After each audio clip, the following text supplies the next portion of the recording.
Because it's Christmas and I can use whatever fucking words I want, alright? So today we're going to go through some of our favourite hacks, lessons, fails from 2019, do a year in review. So I dropped med school, which was Became a doctor? Became a a doctor. Proper doctor? Oh, otherwise it's been probably the hardest year of my life. Just The main thing that didn't go well was I started the year snapping my hamstring underneath 255 kilos. As you're moving into the new year, if I could give you one piece of advice would be go sober. Second piece of advice would be sleep with your phone outside of your room.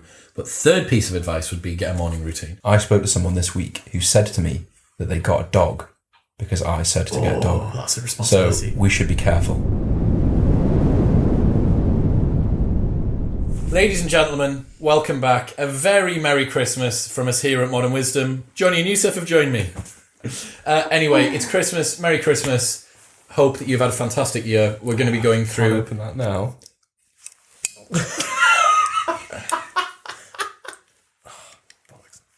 What are you doing?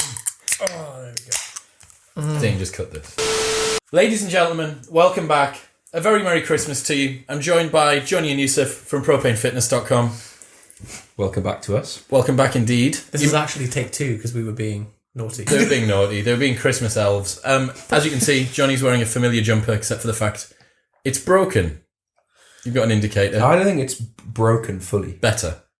Some would say better. Better. It's Anyway, more surprising. if you are only listening, I suggest that you head to YouTube to check out our Christmas jumpers in all of their splendour. Yours is lovely. It's really nice, isn't it? Yusef's is far too small for him. You can't really see that. That's your girlfriend's jumper, isn't I think it? so. Take it slow in the snow and it's a sloth with earmuffs on. It's like a cautionary notice, isn't it? Yeah, it is. It's You could like stand by the side of the road just waving. Warning. Take it festive, slow. but very sensible. Yeah. So today we're going to go through some of our favourite hacks, lessons, fails from 2019, do a year in review, what it is that we've been getting up to. Jonny, hot lump of coal for Christmas. Lump o' coal. There you go. What would you like to know? Well, what have you... Okay, here's one. What have you dropped within the last year in terms of sort of routine or product consistency? That's a great question. That is a surprise to you. Romwad. Mainly because you told me to. And how do you feel having... So, no different, I would say. Why have you dropped Romwad specifically? So Chris went to see Mr. McGill, came back and was like, don't do Romwad, Jonny. Otherwise you'll snap yourself. So I think I probably didn't, because I was doing it and it was taking a long time and I was still getting injured. And I was still feeling tight and I was still feeling, pain, discomfort, like as you would normally expect from training. So tried dropping it. Also noticed no change really. So I do miss it, but not for the right reasons. What? Yeah, no, I agree. I agree completely. So my reasons, Romwad I still think is a fantastically useful tool and it's a beautiful way to start your morning. There's just certain physiologies, mine being one of them. The changes that the stretches elicit, it doesn't agree with. So Romwad's gone. Yusef, what have you added or taken away this year that's been surprising? Because you do like watered down Romwad, don't you? Like all the gymnastic stuff. Yeah. Like all Watered down. Yeah, you do Romwad, like that. yeah. It's not... As in the It's like sport, beginners. The sport of gymnastics. The sport of Romwad. It's competitive Romwad, isn't it? Because they don't have seated straddle, they have like other things that aren't as There are long. other like proper names for the things, the positions. So I dropped med school. Which was Became a actually- doctor? Became Became a doctor. a doctor. Proper doctor? Oh, God. So, and as far as habits, like I think there's quite a big shift with having to go from like pressurizing yourself for a certain point on assessment to just doing the job. So that's been quite a big shift, and I think quite a lot of challenges with time management and just juggling a lot more in terms of energy, time, sleep, that kind of thing. You're like finally in the real world after 10 years of being You went in for a bit and it was like, it's not for me. Wrong bit, and then back in again. Yeah, Fuck trading. Well, there's just loads of blood and poo, isn't there? quite a lot. How much body fluid do you see? Luckily, so we were saying this before that you're kind of insulated from it a little bit. Whereas nurses, God bless They're them, on the front line. they just get Taking fire. Oh, they get punched. Really? One of the nurses got punched last week by someone, and it's always like the first port of call for like, nurse, I've shit myself, and like sometimes it's absolutely excusable, someone who can't help it, but sometimes you just get people who Lazy. are just a bit lazy or a bit just vindictive, and like there can be a sense of I've paid for this, so I'm gonna. Who has? You don't shit yourself because you pay taxes. So you're like, well, I'm in hospital now. I'm gonna make the most of this. It's not common, but you occasionally. What was it? I can't remember who the comedian is who says it's like making a dirty protest against the standards in a hotel by shitting the bed, then realizing that you've got to wake up in a shitted bed. Yeah. Except for the fact that someone comes and shits the bed for you in hospital, don't they? You'd have to shit in the bed like as you leave the bed. They take the poo away. The poo it comes and then it goes. Yeah. So you've changed a lot to do with that, and I guess that your sleep's going to be a bit of a challenge and stuff now as well. I think I've learned a lot about myself with doing night shifts. What have you learned? Switching between, so just how much it affects how stupid you are.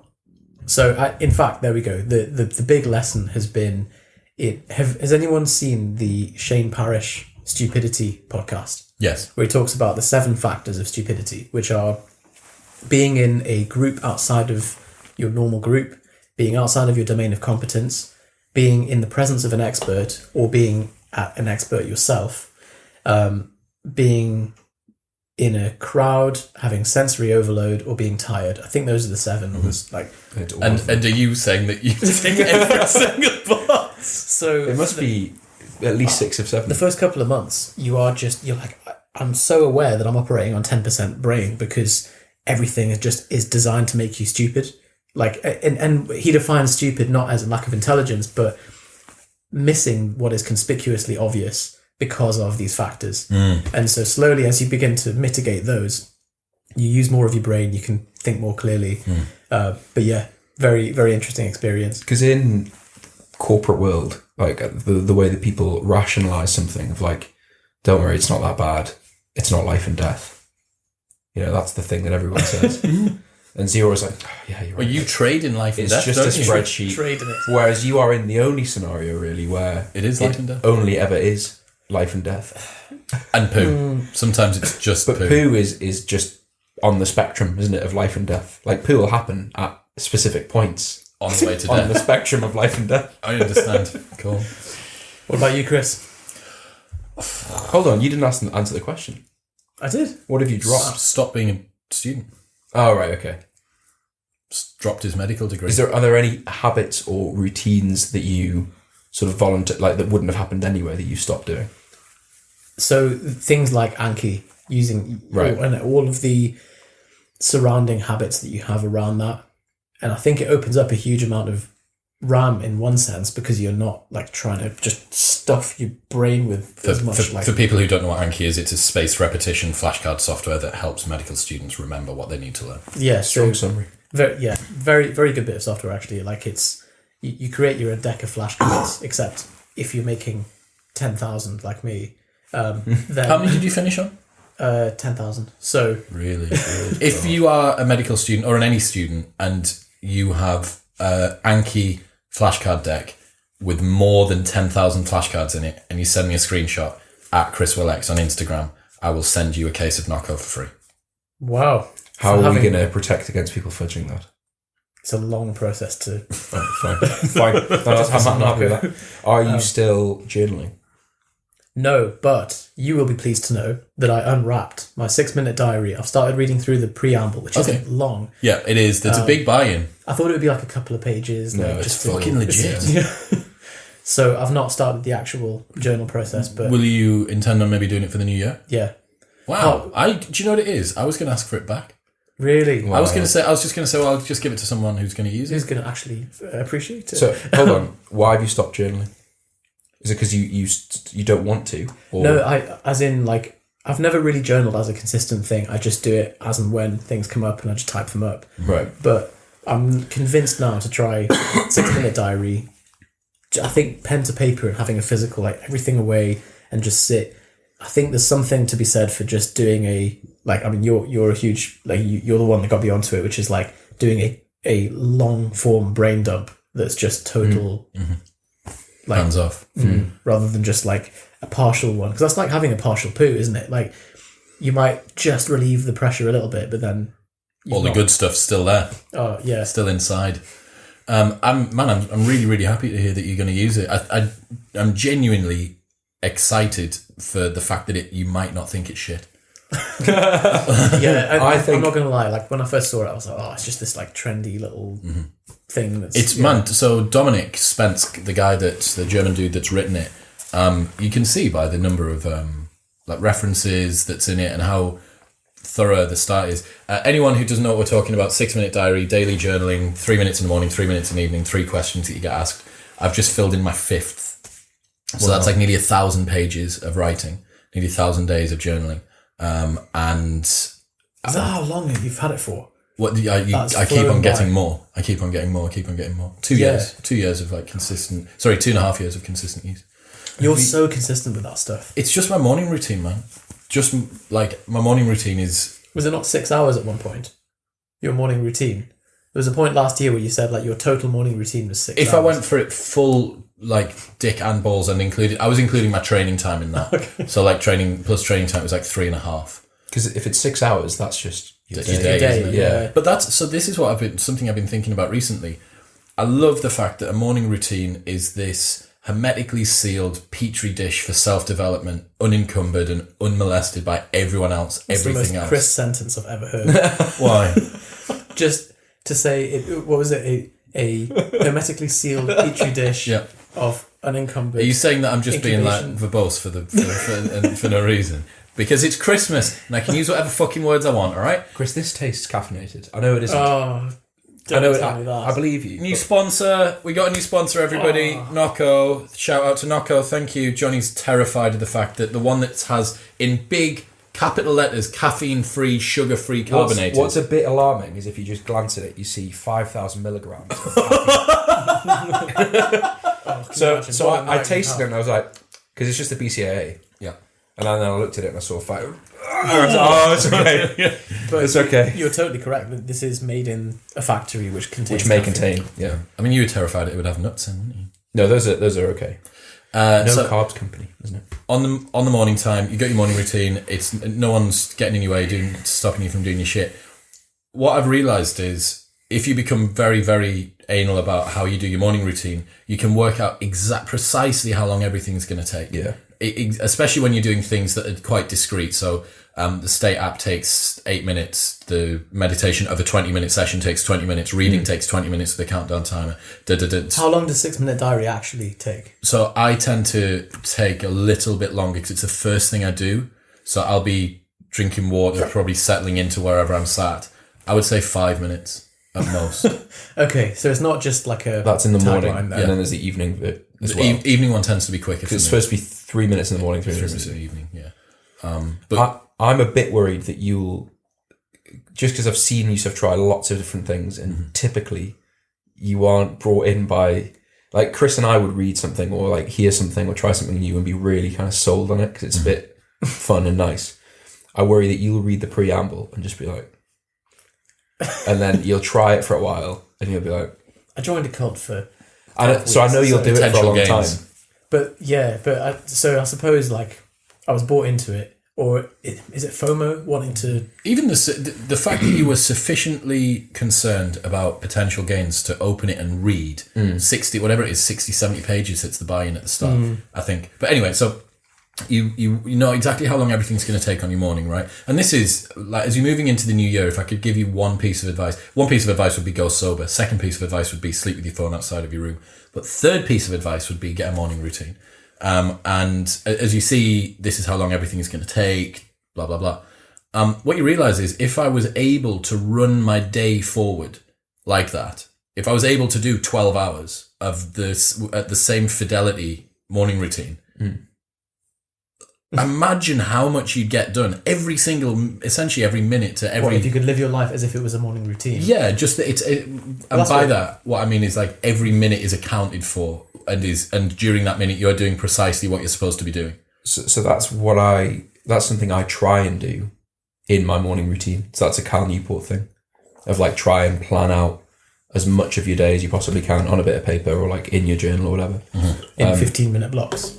I do it in 30-minute blocks. So like, how long does it take to get there? How long am I going to be doing on this task?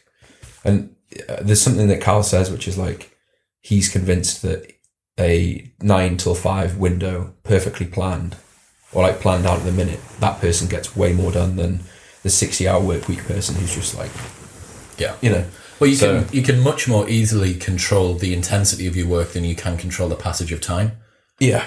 I mean, we get to do the second one. So, I guess for me, doubling down on morning routine, probably one of them has been focus on rest, the meditation technique from Shinzen Young's 5 Ways, which is both of our meditation coaches, Brian's doing. To the people that don't know what I'm talking about, it's just a particular type of meditation focus. You're focusing on the absence of a visual, auditory or somatic experience in your head, which sounds a bit woo.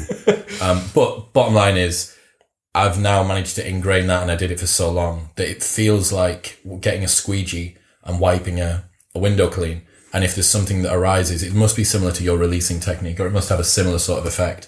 I can drill it. I've drilled it so much now that I can see rest, hear rest, feel rest. And after that, it genuinely feels like my mind's cleaner after that little thing. But I did it for 6 months. Yeah, like you're getting one of those like... Brush your brain. Don't forget to brush your brain.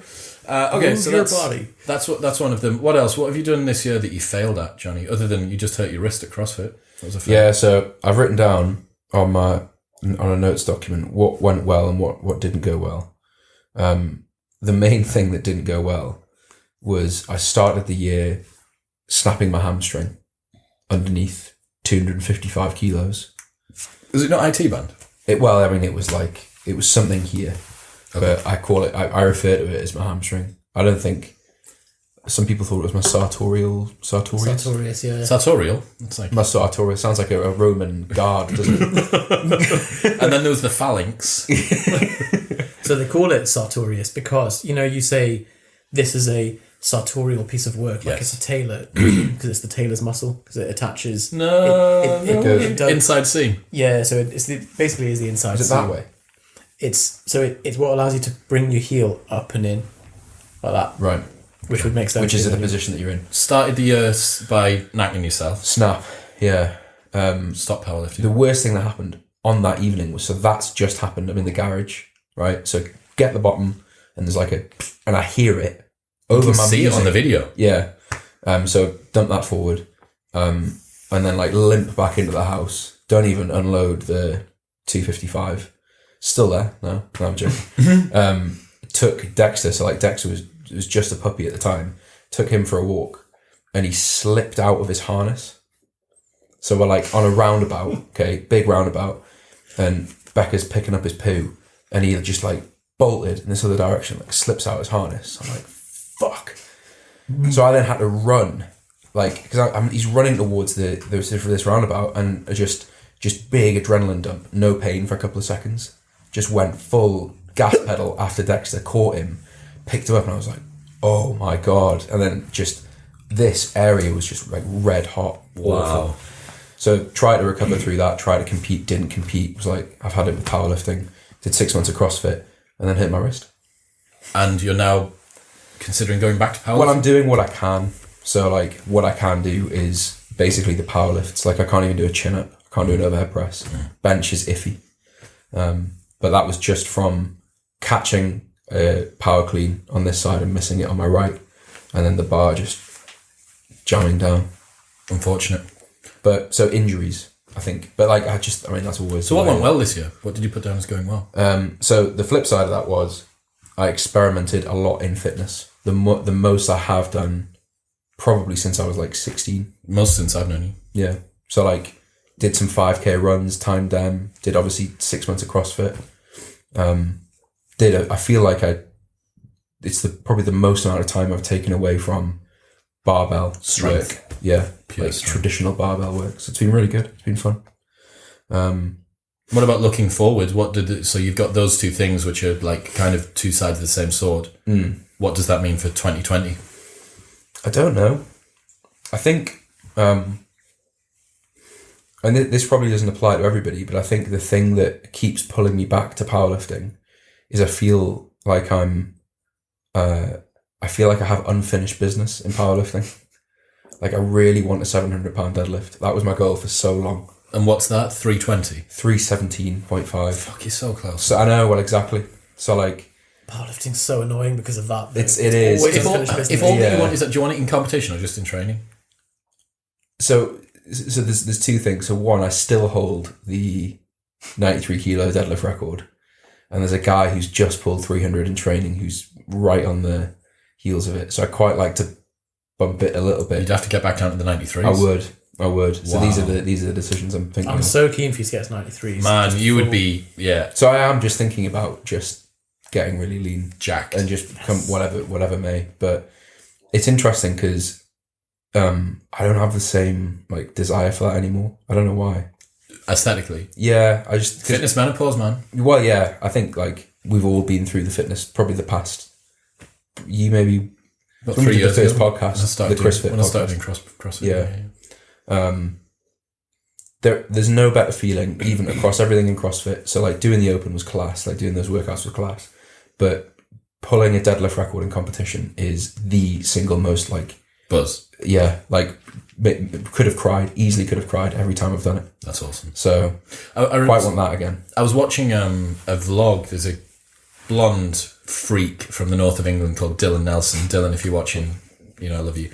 But He is a strong motherfucker. watching him get ready for a lift is the most electric thing I think I've ever seen in competition. Yeah. And he was talking on a vlog where he was saying about how he gets to the point where he feels like every hair like on his body is just standing up. And you can see he's one of those guys who he's not chill at all. No, yeah. He's like a bull. He's like someone's just taken, like when they're they're doing corralling or whatever it is in like Texas, and it's just in the thing, and then they lift the gate up and it just goes.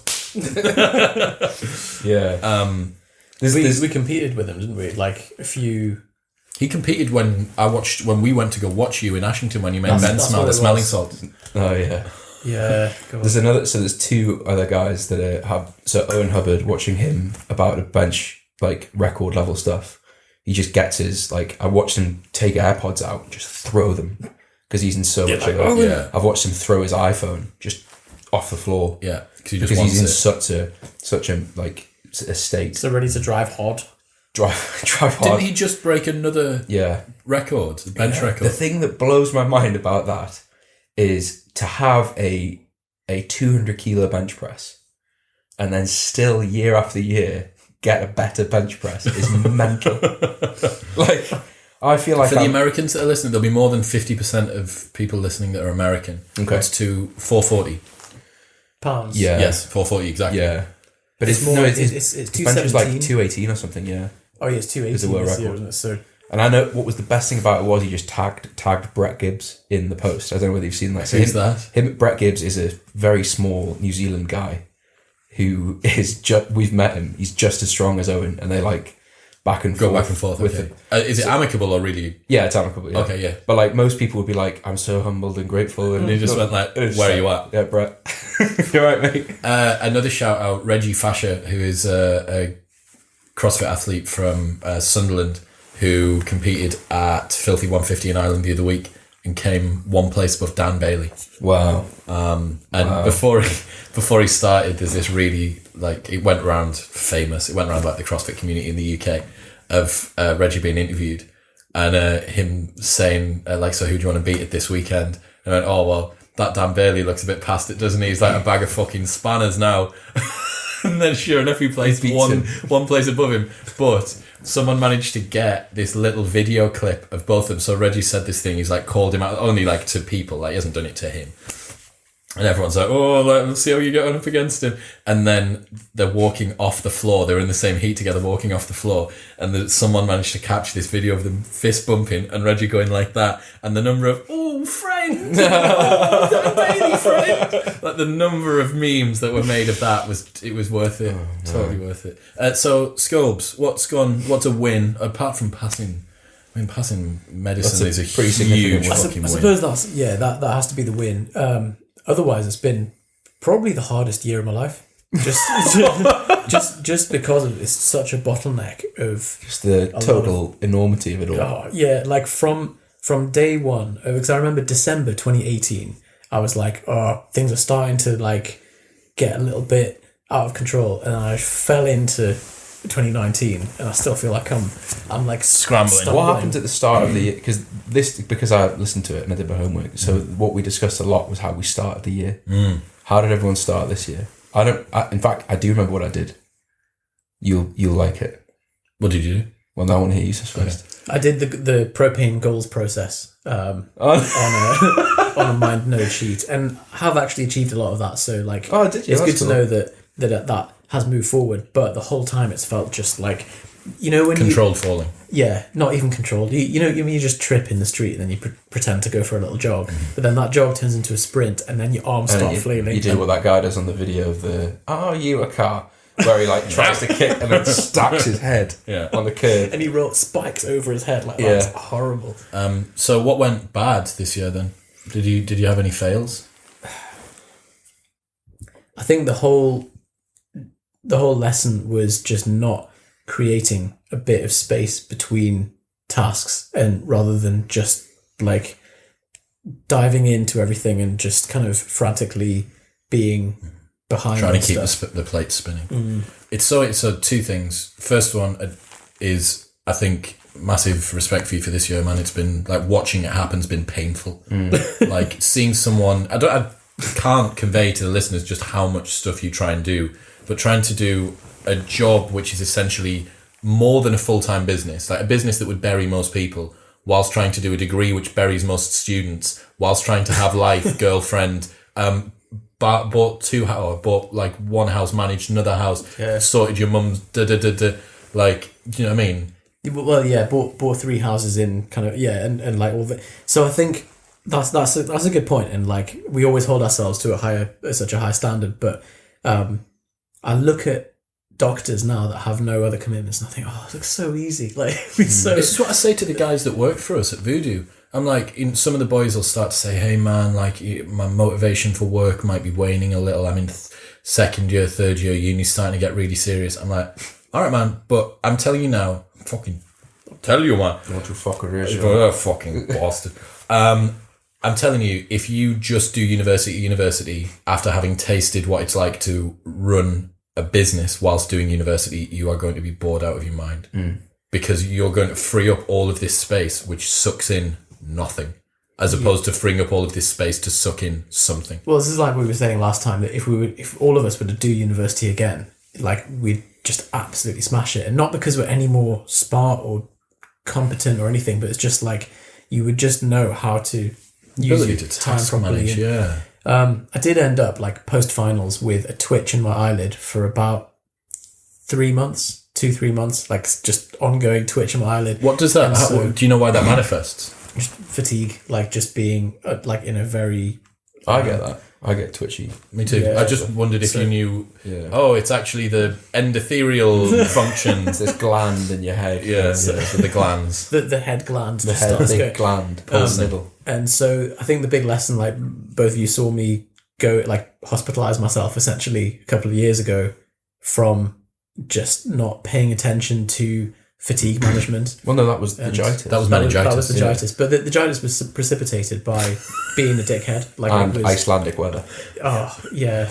And making us walk through... Standing in a taxi queue, just which is hilarious, because Jonny, the only person out of that group who wore a coat was you, and me and Jonny went out in Iceland.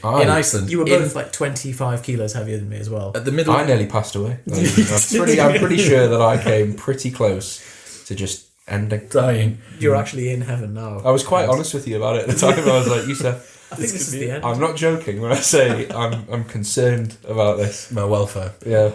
So the second thing is, for me, I've absolutely been reminded this year that self-care and continuing to ensure your well-being is not a... It's not a luxury. It's not a luxury, but it's also not like a savings account. It's a current account, and you need to continue to deposit into it every single day. And the times when...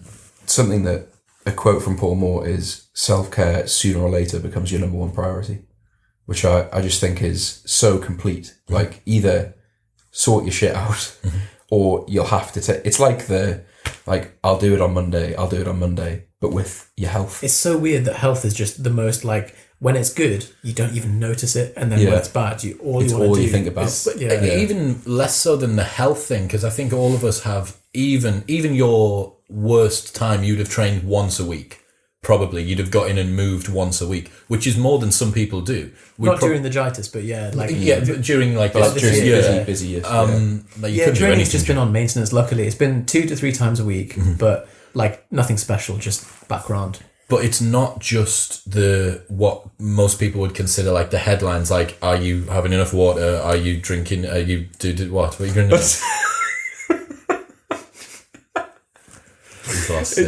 It's just because the other day I was looking through our YouTube channel and I saw one of Yusef's training logs of him deadlifting in a gym he used to train at, and it's just the face. And just when I pictured Yusef training, I just imagined that face. I think the first podcast we did with Chris with the coffee and the drugs. Yeah.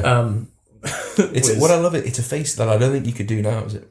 No, it only comes out under strain. Yeah, because you zoomed in on the squat face. Video guy Dean will be able to make that face appear.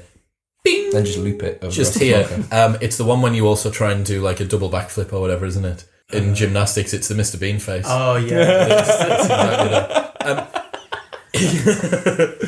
So yeah, my point is that it's not just about the headlines. It's not just about like sleeping, eating, training, doing that stuff. It's like if there was periods, extended periods where I wasn't meditating, extended periods where I wasn't journaling, wasn't doing a morning routine, and it comes back to bite you in the arse. It's like the first time that all of us learned that 8 hours of sleep is quite a priority. Yeah. And then when you go back to 6.5, you're like, oh my God, this is where I used to be. This is what life used to be like. And that's what life's always like. Well, if you were to say, like, imagine what it's like when there's dark mornings and dark nights and you're only getting 6 hours of sleep, but you're like medicating with loads of caffeine. Mm. How do you think you feel at like 1 PM?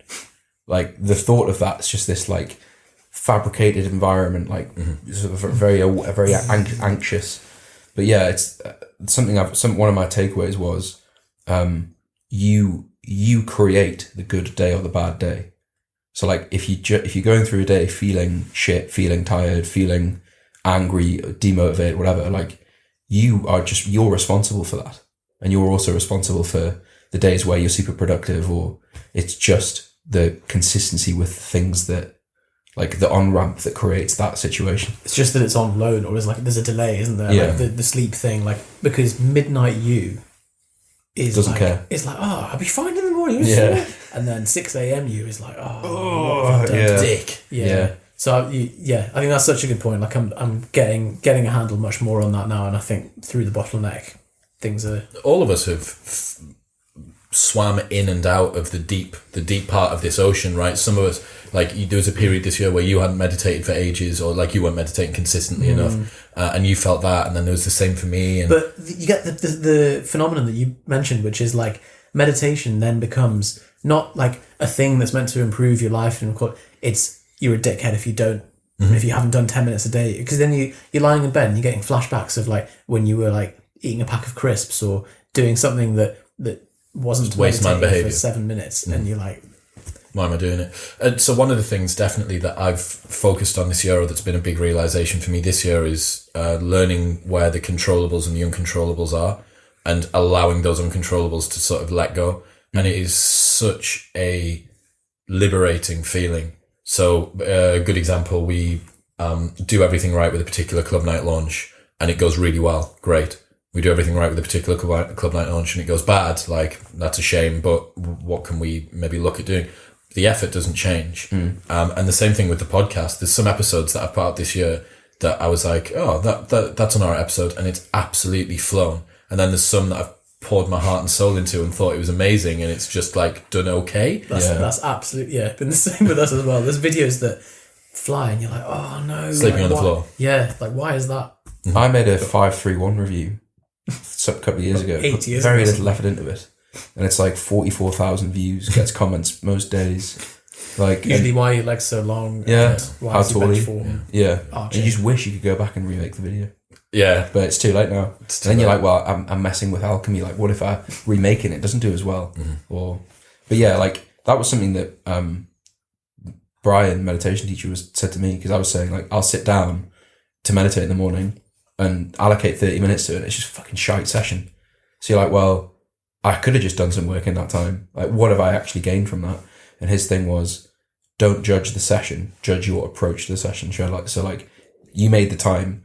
Did you deal with what was there with the right attitude the best you could? If so, box ticked. So that's the beautiful thing about Shinzen's approach to meditation. For the people who don't know what we're talking about, Shinzen Young is a meditation teacher / master / probably one of the best known on the planet now, I suppose. And both me and Jonny are being coached by one of his students, a guy called Brian. And the 3 elements of awareness, clarity, concentration, and equanimity.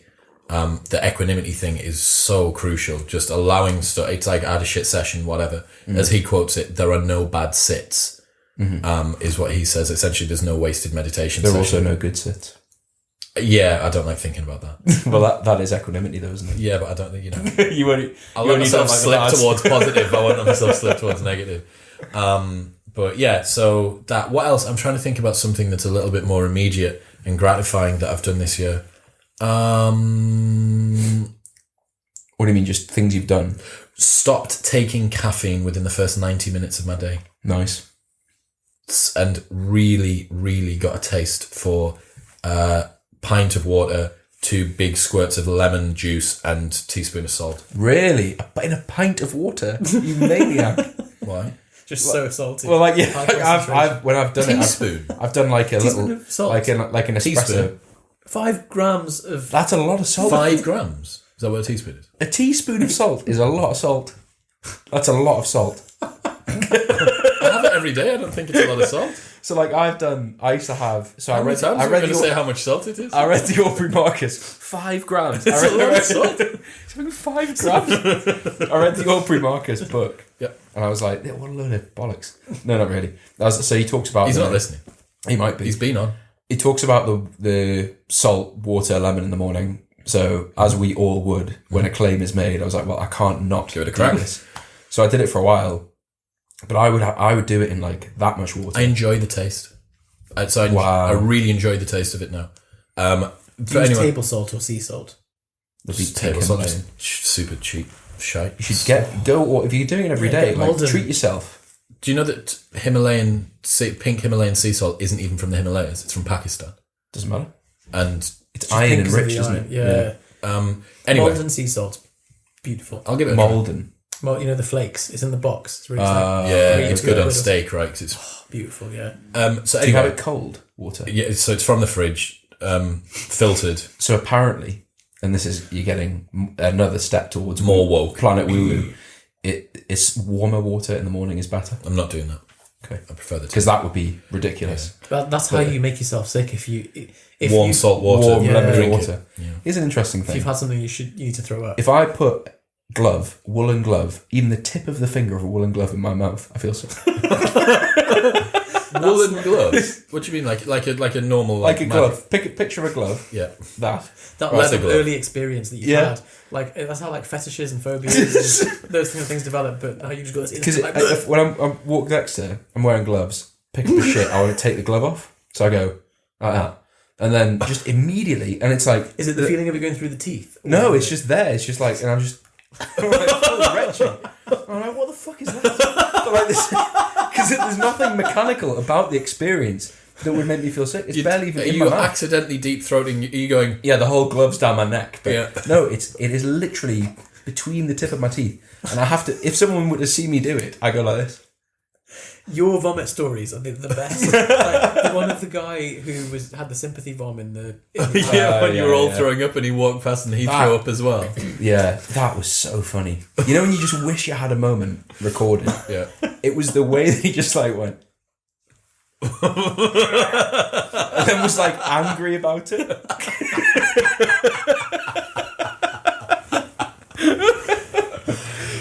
Oh, fuck. Yeah, tip of a glove. Try it. See if you get the same Take your thing. gloves off. There's something about like the texture of it. It's like minging dry. And then I'm going to guess it'll leave a couple of fibers on Fibers, your yeah. on your tip of your tongue. the teeth Oh. thing for me, a horrible like feeling down the back of your head where you bite onto a bit of fabric Oh. and pull it away from your teeth. Yeah, awful. What Chris sort gets of that. fabric? Any I think cotton's quite bad. You bite onto it and then pull it through your teeth. I don't think so. Or like Polystyrene, like the white stuff that like. Oh Christ! Yeah. Oh. My mum's got a thing about like filing her nails, so I'll just be like sat with her and she'll start filing her nails. And I'm like, It's weird, isn't it? yeah, it's so bizarre. Such an unhelpful thing. Fuck off. Yeah. What else from this year? So I'm just thinking about sort of what's gone well this year. You've launched a successful project. Yeah. And Modern Wisdom has absolutely flown in the last year. Podcast done good. You broke the 2 million 1.3 mil now. So we've broken 1 million downloads, which is great. Me and BMD set a target for plays and for subs.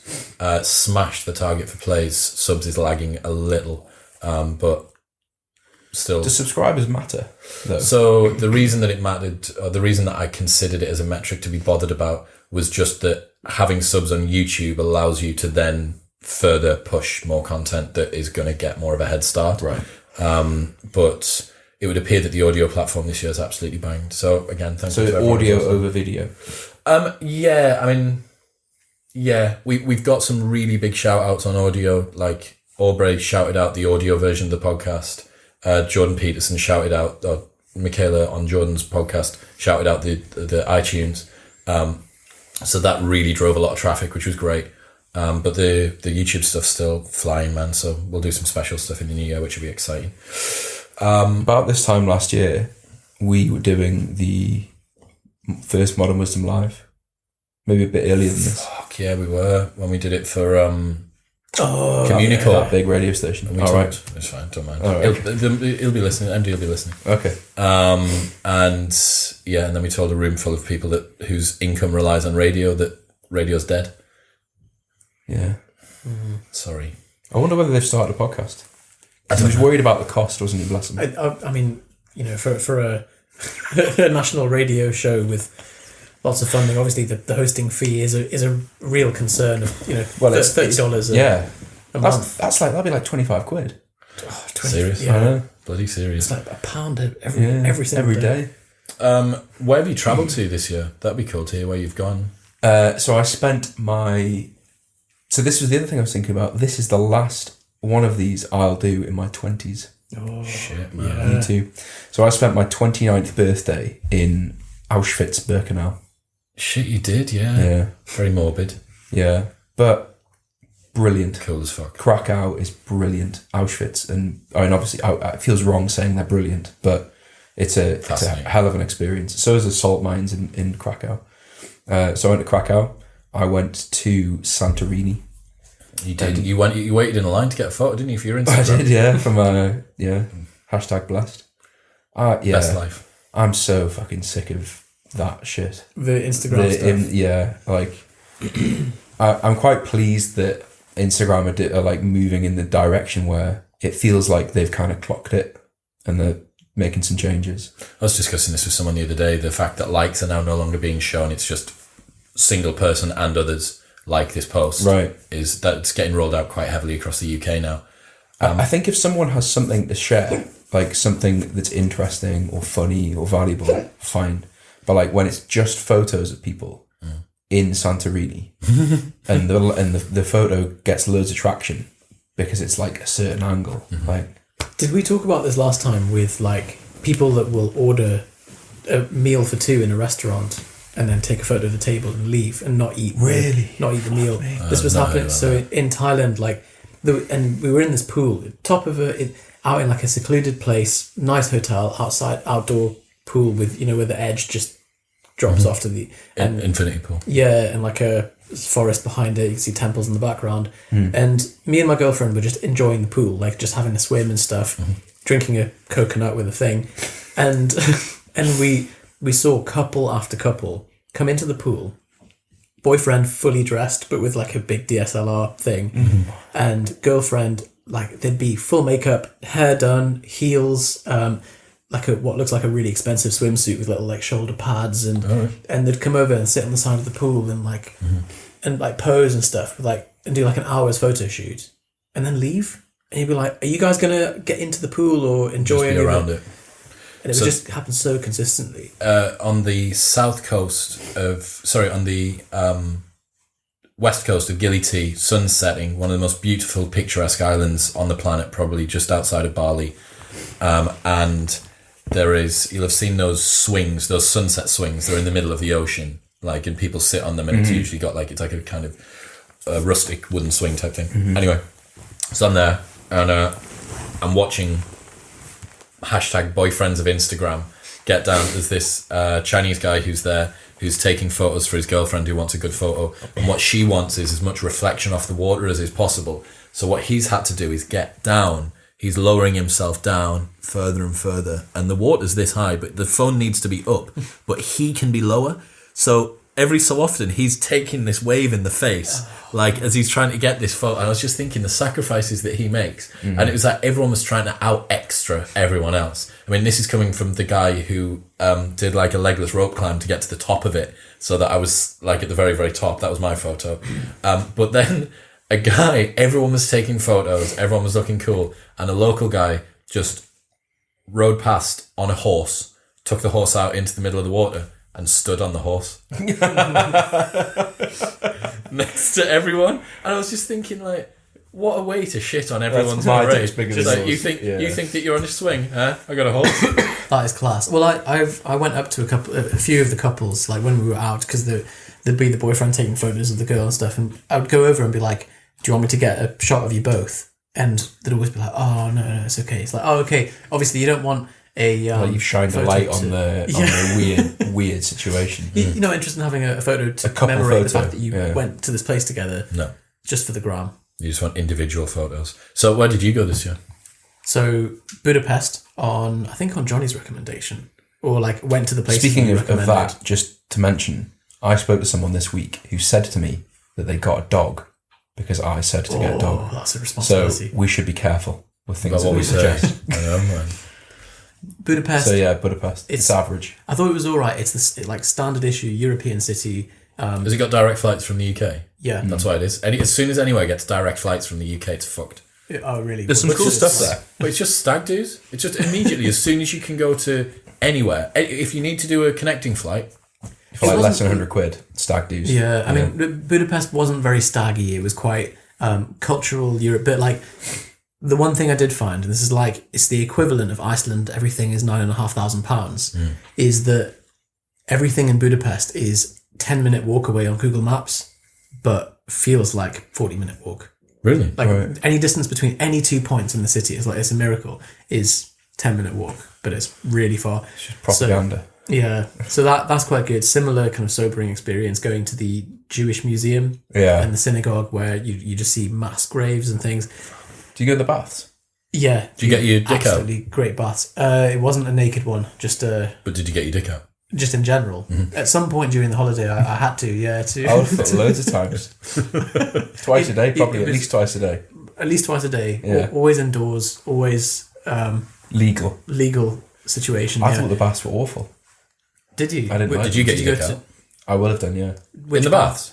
Not in the baths, not where other people. Did you just go to one bath? Yeah, I went to a few. One some better than others, definitely. But you know when you're getting changed in a swimming pool, and there's the sort of the cold stagnant water in the centre that you sort of curl your toes up and try not to step in. The whole bath just felt like that. Yeah, that's bad. Just a bit just a bit like And it smelled of egg. Large parts of it smelled of egg. Like Iceland.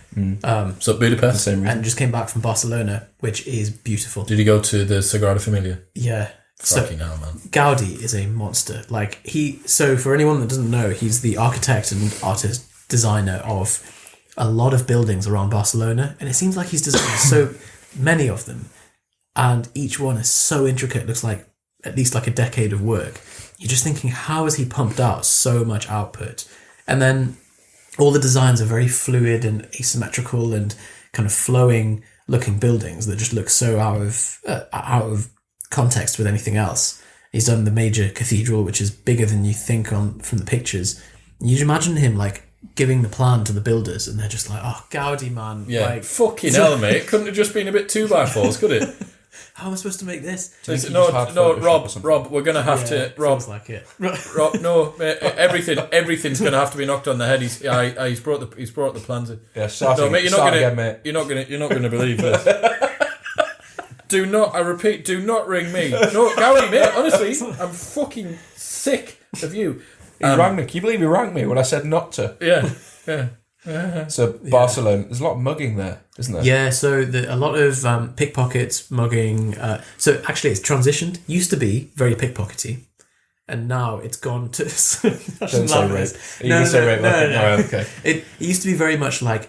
If you have your phone on a table in a restaurant, someone would come along with a newspaper. With a map. Yeah, excuse me, I'm looking for this. Oh, okay, never mind, thank you. Yeah. Or like stuff like that. Now it's just gone to full on, just like Mugging. phone. And like, so a friend of mine who I went to visit got beaten up. So she got like a black eye and bruised head for like a rubbish phone.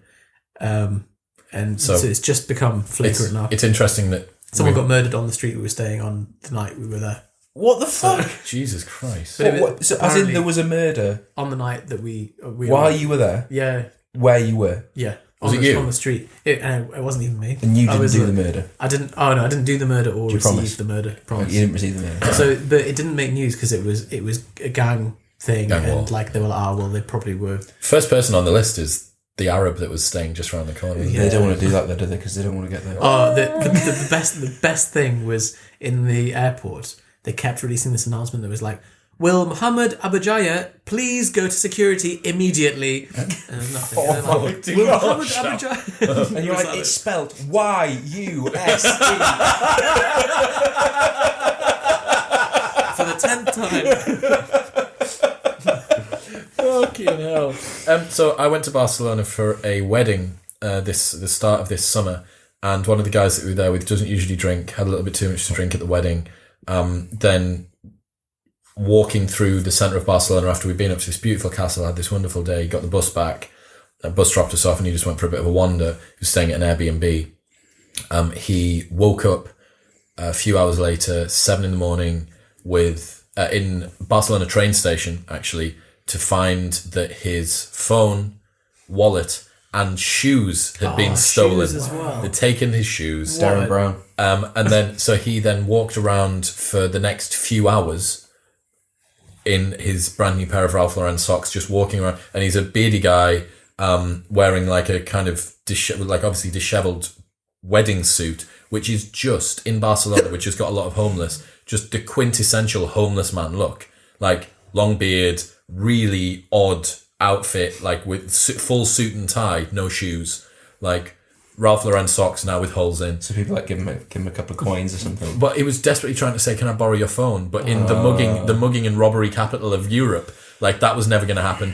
And then because he wasn't staying in a hotel, he couldn't ask where the hotel was because he didn't know the address of the Airbnb off by heart. No. So he's just walking around Barcelona with none of his possessions as hangover and sort of existential crisis slowly begins to set in. The thief really goosed him there then. Like, Yeah. And it makes you realise how hopeless we are when we don't have... It's literally what he said. Phone. Yeah. It's this oracle that connects us to everything else. I always feel whenever I go somewhere, if I have my wallet and my phone, I can just Deal with anything. Like anything can happen and you can buy your way out of it. Yeah. Depending on the currency or like whether you've been robbed or something. This was the first holiday I've done with a new phone, and therefore I don't have my little book. Mm-hmm. So I decided not to bring any cards, no cash, just everything was Apple Pay, and it felt lovely to just tap around. It feels a bit like if it goes wrong, It's you're really fucked, wrong. aren't you? Because then you've just got no means of payment. Because you've hinged all of your risk on that. I've had scenarios where I've gone to use Apple Pay and it's just not worked. Yeah, interesting. And then the And it only has Spanish to- police come after you. yeah, Knock on your door. yeah. You've had run-in with Spanish. You've both had run-ins with Spanish police. I have, yeah. I feel like mine wasn't my fault. It was your lawyer friend who. Yeah, but I feel like Mine very much was your fault. I was asleep on the central reservation of Tenerife's largest motorway. Yeah. Yeah, I didn't have a phone. I it was didn't an have a phone in accident, the though, wallet. wasn't it? You didn't mean to. It was just a bad day. It was bad. It was a very, very bad day. So I've done. This is probably the year I've done the single most amount of traveling I've ever done. So I did America. So I'll try and go through it. So I did Rome for my birthday, which was one of the best trips that I've ever done. Like, just so amazing. 4 days in Rome and just overwhelmed with Colosseum and Roman Forum day 1, Vatican and Sistine Chapel day 2, and Pompeii day 3. Like, what a way to just overload. Did you spill an espresso or something? I've got this story. Yeah, so that was the first thing I did. I was looking like just totally befuddled by the romance that is Rome, looking out of the window as I put sugar into my espresso and was just stirring it and looking at like just how beautiful everything was, stirring it, and looked back to see there was no espresso left in the cup, barely any espresso on the saucer, and the glass counter upon which it was resting, where all of the pastries and stuff were behind it, it had just smeared itself over that, and the owner was just looking at me like this.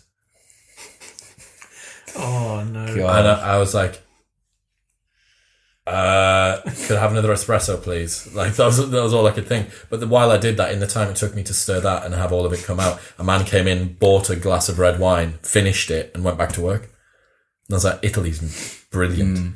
So yeah, Rome. They just drink in such a paced way, don't they? I can't drinks, believe isn't the first thing you said was, "Can I have another espresso?"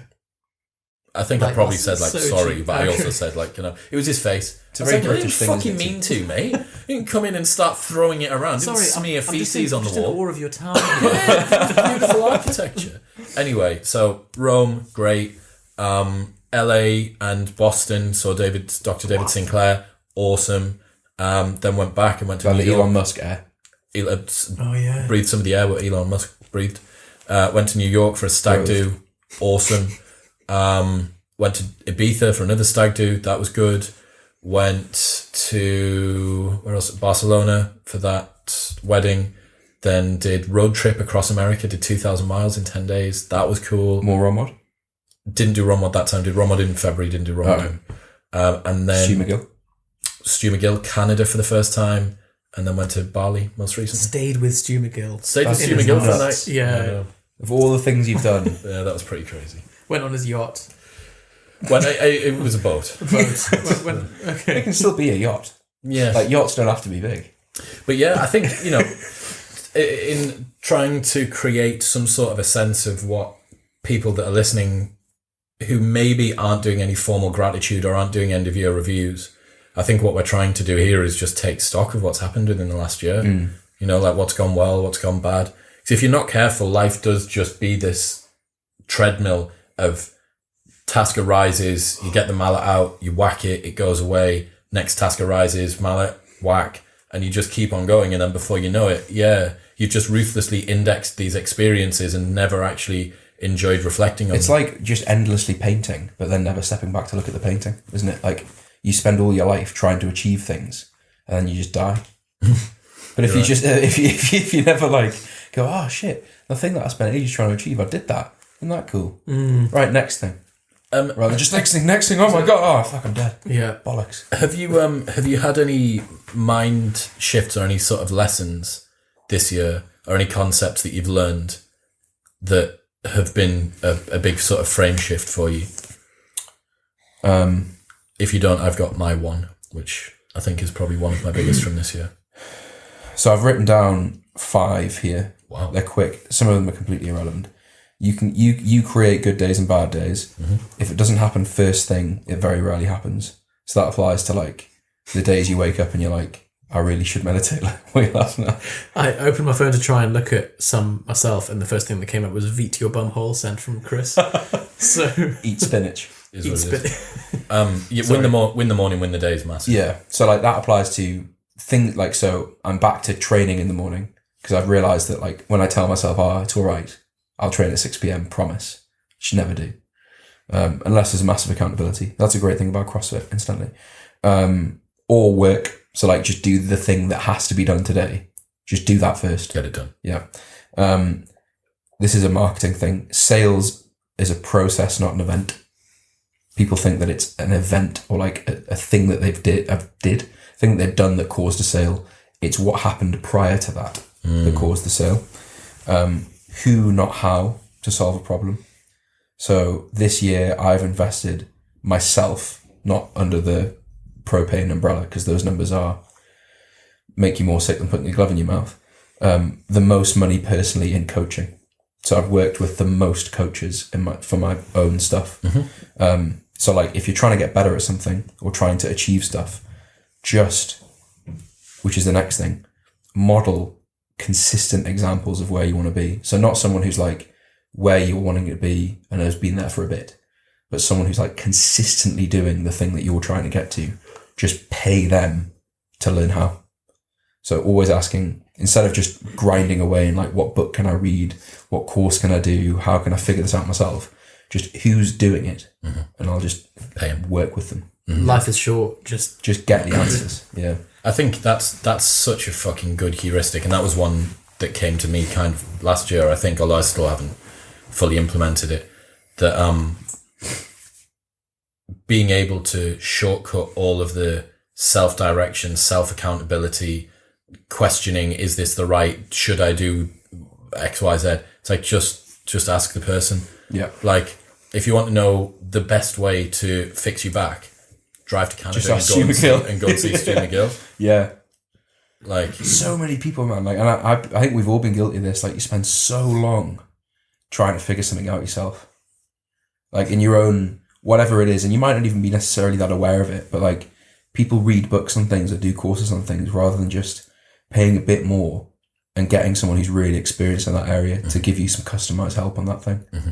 So I tried with meditation for years to figure it out myself, and just chatting to someone who, and I know there's no like qualification or level of expertise necessarily, but just paying for some formal help. Yeah.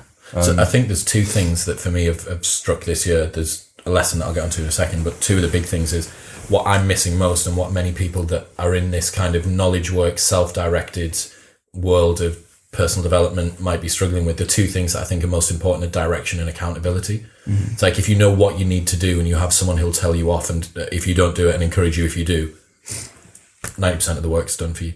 What do I need to do? And why do I need to do it, essentially? Or what's the pain of sell you on the reason. Yeah.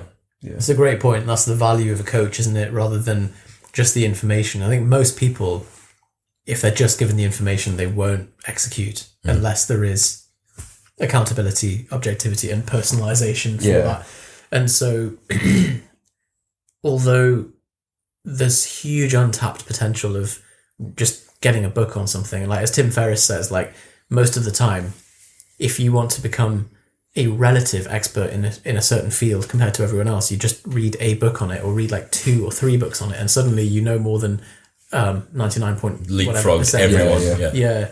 And that is usually very helpful. But if you're trying to solve a specific problem, it may be more useful or quicker to get a coach to diagnose and identify your specific issues. Even if at the end of the day they just recommend you a book, it'll be a book that is relevant to your problem. Well, the problem is no longer a lack of information. The problem today is which information.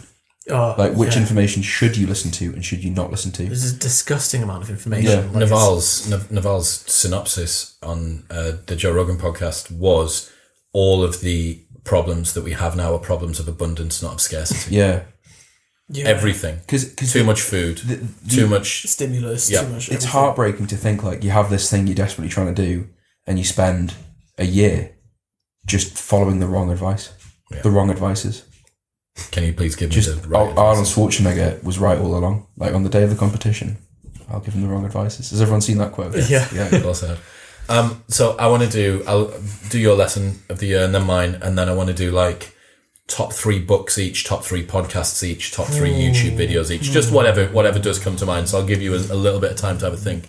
But any lesson from this year, any sort of frame shift or new concept that you've brought in? That you I think you like it's all very similar. Like the coaching thing, I've also just spent a lot on just investing in myself, but I think also just taking time to periodize the things that you want to improve in your life and take space between each one. So trying to achieve everything all at once. So I heard something today, it was from Sim Ovens actually, where he says, refers to some neuroscience research. I feel like he may have been kind of approximating it, but basically said like when you have goal A and action A, you sit and you do goal A with action A until you achieve it. When you have goal A and goal B and you have action A and action B, your brain dedicates more resource to the switching between the tasks than it does to following either of those tasks. And we're just not very good at trying to do 2 things at once, whether that's on a micro or a macro scale. So we know on a micro scale, like, it's why we're all such a big fan of Pomodoros, isn't it? Like it's the best way to just say like, okay, I'm just going to do this one thing to the exclusion of everything else, rather than like feel the background guilt of like, oh, but I'm not doing that other thing, so I'm going to just do a little bit of that other one while I'm, and like, I still always fall into the trap of not doing that. But so there's that, and then on a larger scale over the year, I think like imagine if 2020 was 12 new habits done each month, rather than start of day 1 2020 trying to do all 12 habits at once, rather than nailing habit 1 for January and then running it in the background, blast and cruise. I think the thing attached to that is when you don't. So the problem I have with doing like a yearly review is remembering all the things that have happened. Like there'll be stuff that I've done and achieved that I didn't even really mention. Like what I was going to say before was I did, because you've been painting the wall, painting the picture. Yeah. I did 3 months of not drinking at the start of the year. Completely forgotten about it. Massive achievement. So like the 12 habits thing, just keep a record of it somewhere. Because plan it out at the start of the year. Yeah, especially people with like our view, like you're always pushing to achieve things, aren't you? So if you just forget that you've done them, then what was the point in doing them? I think so. For next year, one of the things, I've jumped ahead, but next year, one of the things I'm going to have to learn to do is to say no to a lot more. I've spread myself too thin this year, and having spent a little bit of time with Chris Sparks, that I did that podcast with, the guy behind the Forcing Function, top 20 online poker players on the planet, and an absolute motherfucker of a productivity expert. I'm spread so thin, I'm never going to become amazing at any one thing. And unless there's some sort of synergistic relationship between much of the stuff that I'm doing, which there isn't sufficiently to warrant it, I need to make a decision on what it is that I want to do. What is it that I want to do? So 2020 for me, I think, will be the year of saying no to a lot more, saying yes to a lot more stuff that I need to, like social engagements, which will be enabled by saying no to more work engagements and stuff like that. But I think one of the big concepts that I've learned this year, which I've really, really appreciated, was Laura Vanderkam's time management thing, which is talking about how memories are made. And I think this is so fundamental, that everyone should be taught it, everyone should know it, that everyone's experience of the passage of time happens at precisely the same speed. Even if you're traveling at close to the speed of light, your experience of the passage of time is exactly the same as mine now. Or if you're a child, or if you're 80 years old, or whatever it is, the passage of time is one of the constants that's not going to change for you. So when people say, I wish I had more time, because they complain that the years, where's the year gone? Do you know it's nearly 2020? Wow, mate, where's April already? Yeah, I know. Can you believe it? Like, it feels like it was only Christmas yesterday. And the reason that happens has got nothing to do with the passage of time, and everything to do with your memory of the passage of time. So if you think about the way you have the future self, which is the person who anticipates about what's going to go on. You have the remembering self, which is the person that remembers what's happened. And you have the present self, which is the experiencer, the person that's experiencing the thing right now. The experiencing self is the most fleeting of those. the anticipating self tends to be the next longest because you only know so far into the future. And the remembering self is essentially infinite. So when people say, I wish I had more time, what they mean is, I wish I had more memories, because memories are like little lines, little individual blocks that allow you to expand out that experience, the passage of time. So to the people that are listening, if you think about the route that you take to work or your drive to work, I ask you to remember your drive to work this year. It's condensed down perhaps several hundred hours of travel into one memory. Yeah. Single memory of you doing that, or your drive to the gym, unless there was one time where something specifically different happened, car crash, a particular phone call, like you were elated for some reason, your brain just condenses it down. And the rule to use is that your brain works well with novelty or intensity. Those are two of the things that you can do to ensure that your memories are increased. And that's why I can't remember barely any of my drives to work or the gym this year, but I can remember the name of the guy who put us on the boat in Africa over a year and a half ago. And I can remember the book that he was reading, and I can remember the shoes that he had on, because there was both novelty and intensity in that. So if you want to make time in the passage of your life feel like it is moving more slowly, then you need to first off try and vary what you are doing. You need to allow yourself to become invested emotionally, to actually indulge yourself in the present moment. And then once it's happened, you need to remember it. You need to think about it. Because the bizarre thing is, when you're experiencing self's such a prick. Like, not only do they take the easiest route, so they'll say, oh, I don't want to go and do that adventurous thing because it's cold and the bed's warm and I'm tired and I'm this and I'm that and the other, which totally fucks over the remembering self and the anticipating self, because they want it to happen, but the present self fucks it. The other thing as well is, the present self always picks out the discomfort. It's such an arsehole. So let's say that I'm watching this beautiful sunset on Gilly T, but I've got a little bit of sand between my toes and it's slightly irritating and it just takes the edge off. But when I don't remember the sand between my toes, but I do remember the beauty. So it's like you need to kind of almost use your experiences as an investment for yourself in the future. It's like, look, I'm going to do this thing because in the future, when I think about me doing it, I'm going to enjoy it and I'm going to be proud of it and I'm going to do this. And that frame shift for me this year has been a real big one. So seek variety and intense experiences. Yep, absolutely.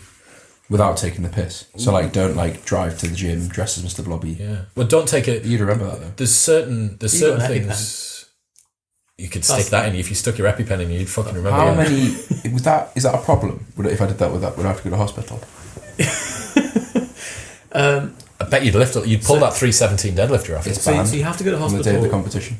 Can't use. What about the day before? Can't use EpiPen. Fine, the day before, but I'm not sure it would help. Yeah, not the day before. But I don't know if you just took it. Probably, yeah. But just to be safe. I mean, if you had a reaction, you have to go to hospital because the EpiPen wears off, and then yeah. I just mean now, just for fun. Yeah. I'd have you got it on you?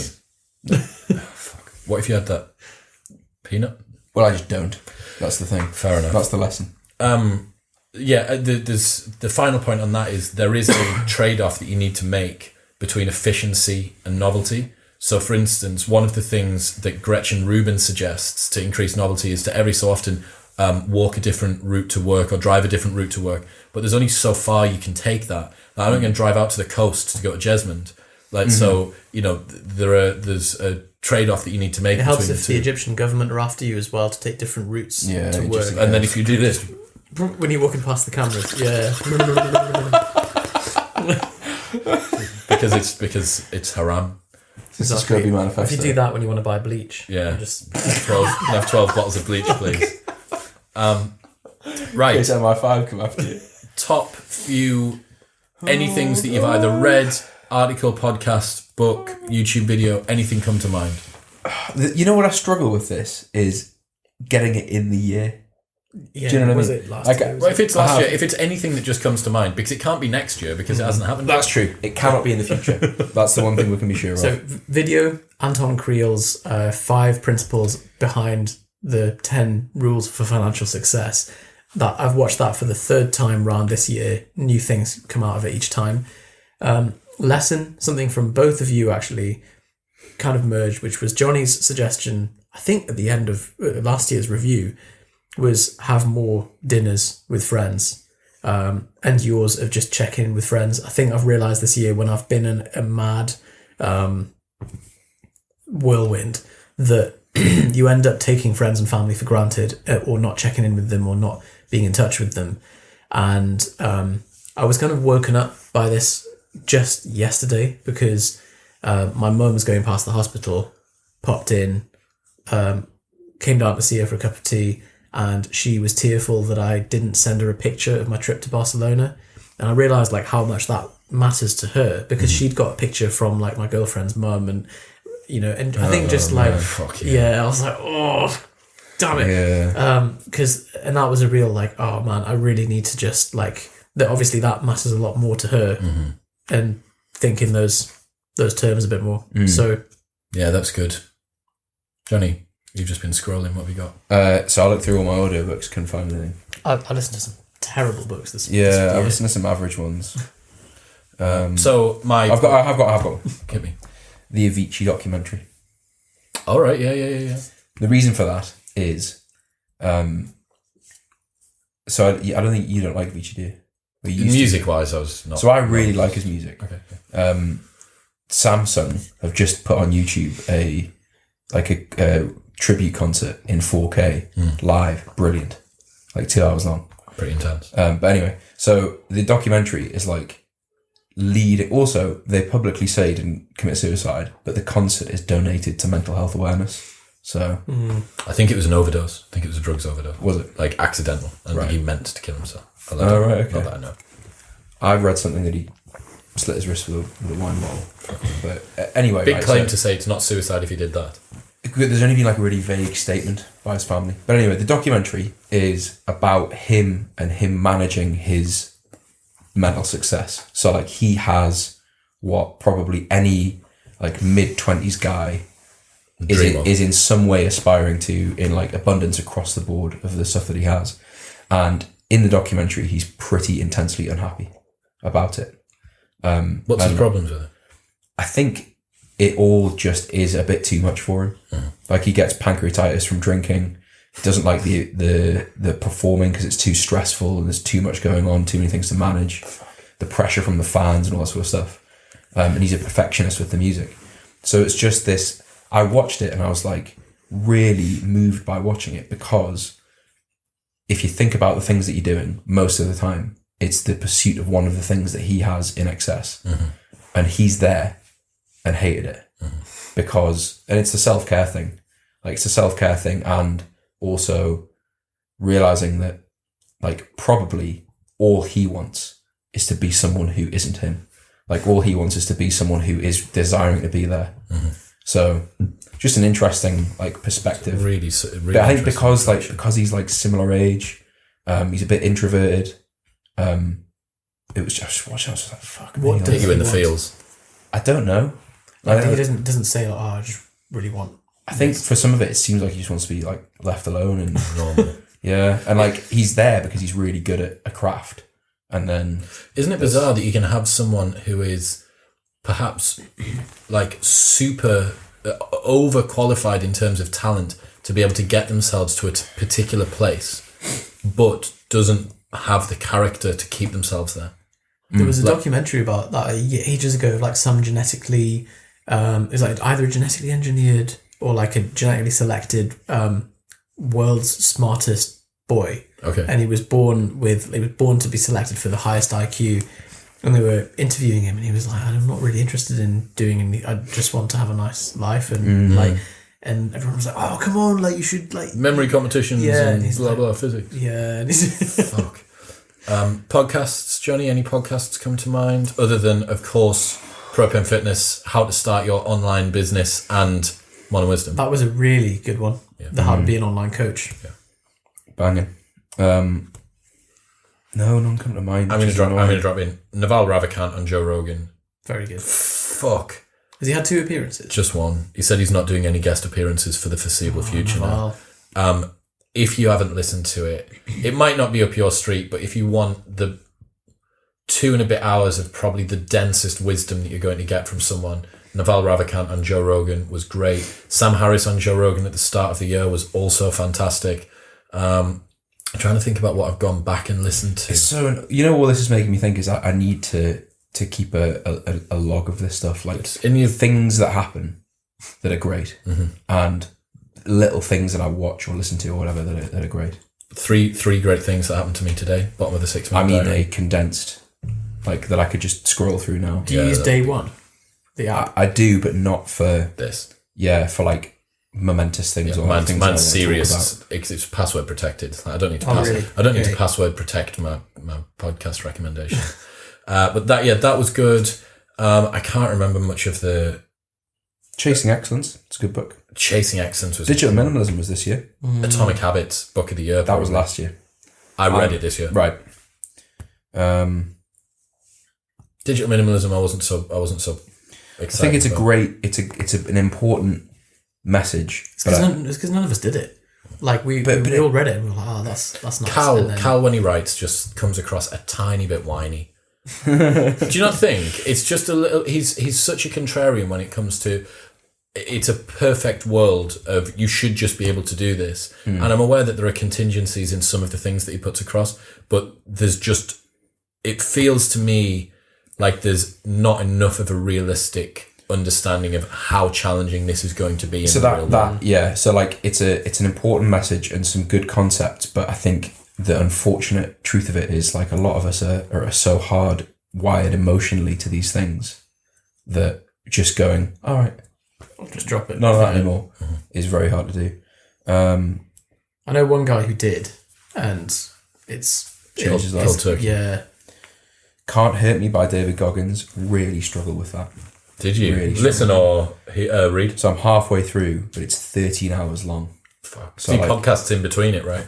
Yeah, so it's like interviews. Yeah, and you got the book as well. You've got the book. I know. It's just like David Goggins is obviously a monster, but just the message is a bit repetitive, which is like. Is it one of those books that's one thing that doesn't need to be a book, and they've just like? I think you need like exposure to the idea, because the idea is like testing limits of like what you think your limit is and all sort of stuff. The best thing actually, which is like 2 minutes long, is a video on Jocko Willink's channel. If you go onto his channel, good. That's a brilliant video. Good's a great video. School of Life. Navy SEALs, you can't argue them, can you? True, because he'll fuck you up. Good. Reload. Have you read his book, Jocko? Extreme Ownership. I've read again half. Similar thing. Okay. Alchemy by Rory Sutherland came out this year. That was fairly good write. Does he read it? Yeah, of course. That's it. I'm in. Fucking hell. This was last year, but The Order of Time by Carlo Rovelli, that was fairly good.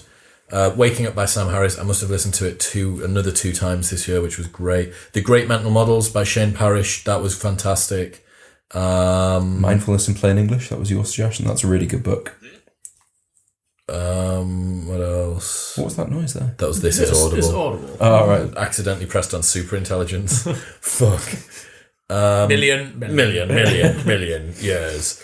I think that's probably I've got bags and bags of credits left on Audible because I've just not.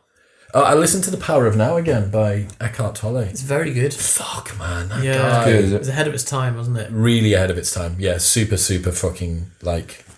He's just cuttingly clear with his message, and he's legit as well. Like, I feel like if he was in this room now, we'd all be asleep. Yeah, he is very legit. Anyway, final thoughts, anything that you want to get across to the humans of the interwebs before we round off this year and this Christmas? You know what I would like to know? What everyone's plans are for 2020. What do you mean by plans? Let's be specific. Well, for the people watching, what are their wins, fails, and goals for 2019 and 2020? Yep. There we go. So on YouTube, put below what your best win was, what your biggest fail was, and one goal that you want to achieve for next year. That'd be really, really cool. A good question to consider is, in December 2020, what would have to have happened for you to have been content with your year? Rather than thinking like, what are my goals? Just think, what would be a nice scenario for me, like what would I look back? I don't know. You can't ask me that question.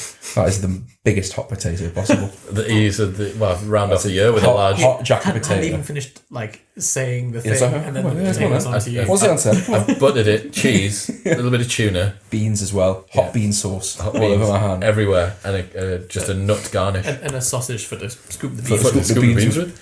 I think better at everything. Good heuristic. Obviously. Good answer. Good answer. Final thing to round the year out is I posted a video on LinkedIn, a trailer, and of all of the things someone could have commented with, this work that we've put in, and we've tried to upload this beautiful explanatory video. Someone just commented and said, "Is that the guy that was on Pointless last night?" Really? So I put the screenshot in the group chat. So I'll tell you something. So I did a sales call with a guy who's just joined one of our programs, and he got off the sales call with me, signed up for the program. I then had this first coaching call the next day, and he was like, "Mate, the weirdest thing, like we had the call, and I was like sat in the evening thinking about it, and I turned on the TV, and I was like, fucking hell, that's the guy." That's the guy I spoke with today. And he was like, "I nearly didn't sign up because your answers were so shit, but I thought I'll let him off." Fuck! Imagine that if you'd lost a big name client because of my pointless answers from an episode recorded 2 years ago. It's weird that the first time it was aired, which was like last year, not a single person gave a shit. Now it's caused a ripple. Yeah. Why? I think it's just because of this podcast. Is it seasonal? Was it played in December last time? Are people watching more TV now? That was a lot of questions in a short you're space of time there. You're like, is the price of oil changed between that? Like, what's your mum's favourite colour? Are you wearing socks? When did you get Dexter? About a year ago. In November last year. Okay. Wow. And it was about the same time when Pointless was aired for the first time. Fuck, man. I think Dog, is just... I'm just seeing the profits repaid massively for you. There's a lot of Clarton. Yeah, probably the most intense period of admin in my year. Admin was when I had to take Dexter to have his bollocks chopped off. Firstly, I felt horrendous about it. I felt really bad and guilty about it, which I never thought would happen. But as we're going into the vets, I was holding him fuck off, and then he ripped his stitches, so I had to take him to Backworth in the morning. You do your morning routine, you come downstairs, they're ready for big, most important task of the day, bleeding scrotum, and you're you ripped the stitches, mate. I'll just ring the vets. Come to Backworth now. Yeah, no problem. All right, laptop shut. All right, day knacked. On my way back. Got there, and that was he's fine, but that will be £40. Of course it is. No problem. So that, but apart from that, massive value add. Cool. Everyone should just get a dog. Cannot wait to get a little head. Yeah. A little head. Yeah. Do not get a whippet with psychomotor retardation. Yeah. No, I'll get because the smaller they are, the more. You should get an Italian Greyhound. Oh, so in Dexter's puppy class, there was a Greyhound that was this big, shit you not, tiny thing that it's they're operating on double speed, aren't they? Yeah, so there's a Joe DeFranco warm up where he gets you to do hip circles where you go like this. That's how this Italian Greyhound called Jimmy ran. So it was all around this. And it was going up head to head against this quite a big cockapoo. And it was just it would run away. And I just looked at it and thought, that's great for Yusef. Because you could hold it, you could sit in your hand. But it's a Greyhound. It's got all the features that you want, but it's very manageable. Very manageable. Yeah. Cannot wait. Pick it up and move it. It was a Greyhound. It's you've got to properly If someone has I'm going to finish it on this note. If someone has a very docile dog that we can have for a Modern Wisdom episode, I would quite like to just have one here. That would be great. Just very super chill because it's an hour and 45 minutes. Yeah, quite old. Probably like a golden retriever. Golden retriever would be nice. Do they do puff puffs though? Like, all dogs do puff puffs. but Like if there's digestion, there's puff there puffs. are some dogs that do like proper heavy going puff puffs, and you're like, You just don't squeeze it. If you squeeze it like a bagpipe, then it does it. Like a bagpipe. You know, like when you. And on that note, Merry Christmas. Merry Christmas. Thank you everyone for tuning in this year. I really do appreciate the support. Get in touch at ChrisWellX wherever you follow us, or at Propane Fitness. I think that's my fault. Give them some Christmas Spat love. on his phone. Did you? I did. Sorry. Wow. What a way to end the year. Anyway, Merry Christmas everyone.